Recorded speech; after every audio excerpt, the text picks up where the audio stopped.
31 दिसंबर के बाद से साल बदलने के साथ साथ यूनिफाइड पेमेंट्स इंटरफेस यानी यूपीआई का एक नियम भी बदलने जा रहा है। भारतीय रिजर्व बैंक यानी आरबीआई की तरफ से यूपीआई 123 पे की ट्रांजैक्शन लिमिट में इजाफा कर दिया गया है। आरबीआई ने अपने नियमों में बदलाव किया है जिससे फीचर फोन से ज्यादा पैसों का लेन देन किया जा सकेगा। आरबीआई गवर्नर शक्तिकांत दास की तरफ से 9 अक्टूबर को मॉनेटरी पॉलिसी कमेटी में यूपीआई 123 पे की लिमिट को बढ़ाने का ऐलान किया गया था। अब यूपीआई 123 पे है क्या, पहले तो आप ये समझिए। ये एक ऐसी सर्विस है जो बिना इंटरनेट के भुगतान करने की यानी पेमेंट करने की सुविधा देती है। यूपीआई 123 पे के यूजर्स के लिए IVR number, missed call, OEM embedded apps और साउंड बेस्ड टेक्निक्स जैसे 4 ऑप्शंस अवेलेबल है।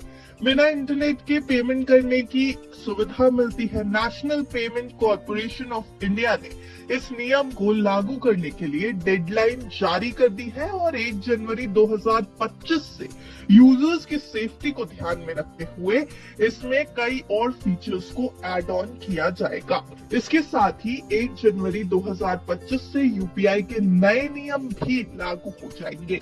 इन नियमों के तहत यूपीआई 123 पे के जरिए अब 10,000 तक का पेमेंट किया जा सकेगा, जो लिमिट पहले 5,000 थी। साथ ही यूपीआई लाइट वॉलेट की लिमिट को भी 2,000 रुपए से बढ़ाकर 5,000 रुपए तक कर दिया गया है। इसके साथ ही हर पेमेंट को पूरा करने के लिए अब ओटीपी बेस्ड वेरिफिकेशन जरूरी होगा। ये बदलाव डिजिटल पेमेंट को और ज्यादा सुरक्षित और सुविधाजनक बनाने के लिए किया गया है। यूपीआई 123 पे के साथ मिलने वाले पेमेंट के maximum 4 options IVR number, missed call, OEM embedded apps और साउंड बेस्ड टेक्नोलॉजी है। आरबीआई के नए फैसले का बड़ा असर गांव और गरीब तबकों में देखने को मिलने की काफी उम्मीद की जा रही है, जहां आज भी फीचर फोन का इस्तेमाल किया जाता है। सरकार ने फीचर फोन की मदद से बिना इंटरनेट यूपीआई पेमेंट की सुविधा दी है। इसे यूपीआई 123 पे के नाम से जाना जा रहा है और इस सर्विस की मदद से बटन वाले फोन के जरिए भी पैसों का लेन देन किया जा सकता है।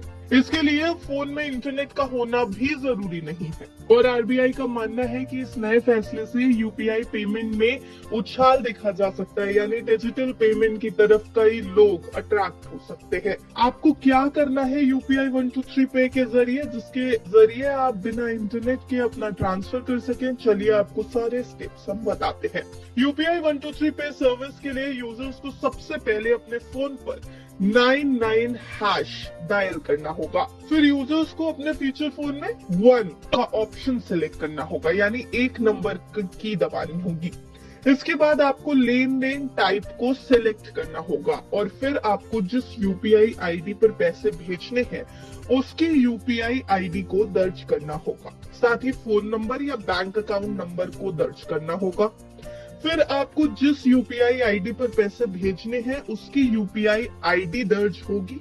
साथ ही फोन नंबर या बैंक अकाउंट नंबर को दर्ज करना होगा। फिर कितना अमाउंट भेजना है उसे दर्ज करना होगा। इसके बाद अपना यूपीआई पिन दर्ज करेंगे। इसके बाद आपको सेंड ऑप्शन पर टैप करना होगा या फिर उस बटन को ओके करना होगा। इसके जरिए आप बिना इंटरनेट के अपने ट्रांसफर्स कर सकते हैं, यानी पैसों का लेन देन कर सकते हैं यूपीआई 123 पे सर्विस के जरिए। और 1 जनवरी से एक बड़ा नियम जो यहाँ लागू होने जा रहा है वो ये कि अब यूपीआई 123 पे के जरिए आप 10,000 तक का भुगतान कर सकेंगे, जो लिमिट पहले 5,000 थी। साथ ही यूपीआई लाइट वॉलेट की लिमिट भी 2,000 से बढ़ाकर अब 5,000 रुपए कर दी गई है।